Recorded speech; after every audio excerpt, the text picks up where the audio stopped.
Hey there everyone, it's GG Sober Sun here at the Scenic Overlook.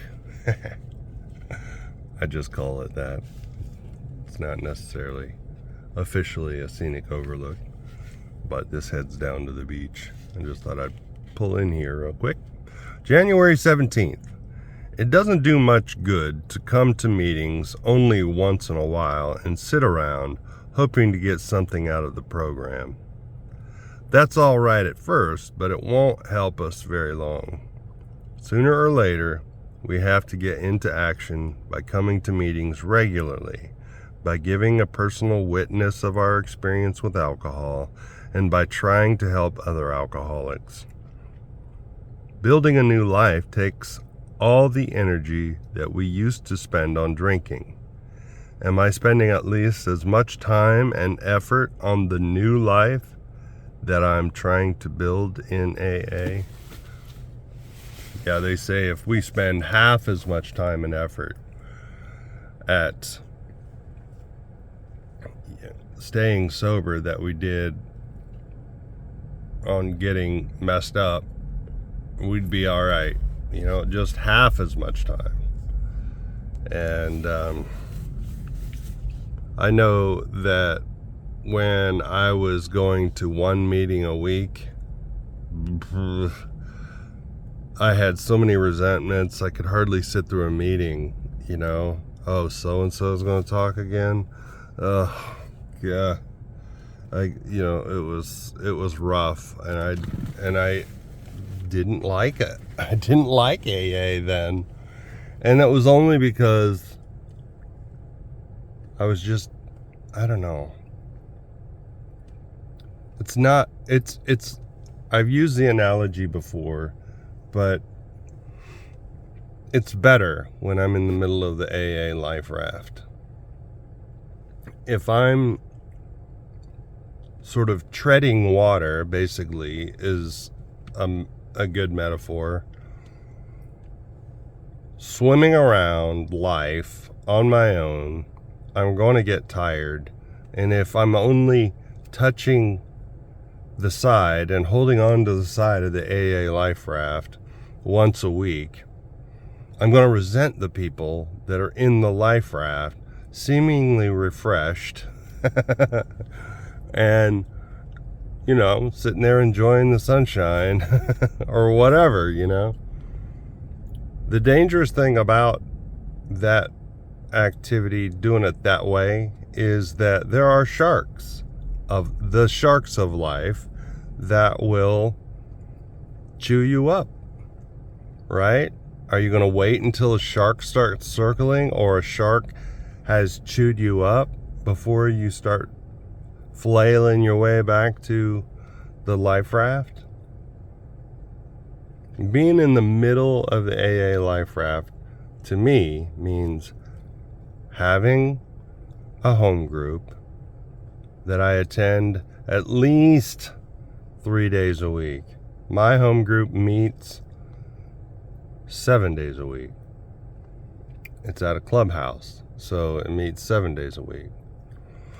So I can pop in, not super regular, but at least 3 days a week. And people can say, "Hey man, what's up with you? How's it going? Oh, you look kind of upset today," or whatever. "You look tired. Everything okay?" People that know you well enough to ask the tough questions, Having a sponsor who has a sponsor. That's important.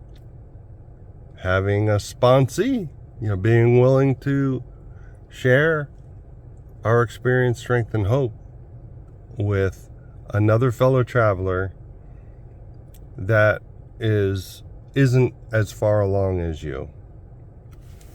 That's important.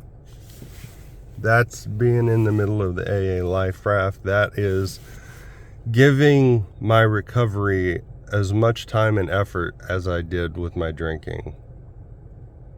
Most of my friends today are recovering alcoholics or in some form of 12-step recovery. All my favorite people are in 12-step recovery. So why would I want to do it any differently? Meditation for the day. With God's help, I will build a protective screen around myself which will keep out all evil thoughts. I will fashion it out of my attitude toward God and my attitude toward other people. When one worrying or impatient thought enters my mind, I will put it out at once. I know that love and trust are the solvents for the worry and frets of life. I will use them to form a protective screen around me. Now, the big book doesn't tell us to put it out of our thoughts. Put it out, put these thoughts out. And it says when these crop up, not if, and not I'm going to build a protective force field, because they do come up. They will come in. It's what I do with them when they crop up is the important thing. And the big book has a little, and I always use it like a little checklist. Ask God at once to remove it. Talk to someone about it. Make amends if necessary. Turn our thoughts to someone we can help.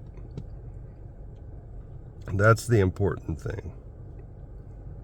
And I guess, in a way, that's obviously, with God's help, it says, I will build a protective screen around myself. But what it suggests is that the thoughts won't come in, and they do. We just learn to observe, sort of think about what we're thinking about. Be mindful of where our thoughts are so that we can hand them over to God as we understand God. Prayer for the day. I pray that frets and impatience and worry may not corrode my protective screen against all evil thoughts. I pray that I may banish all these from my life. It's a noble goal for sure, and it's part of aiming up that we know they're going to come. We know anxiety and things like that will happen. It's just what we do with them. And it is good to pray about it for sure. I'll leave it there, folks. Keep coming back. Love y'all. Look up. Aim up. Rise up.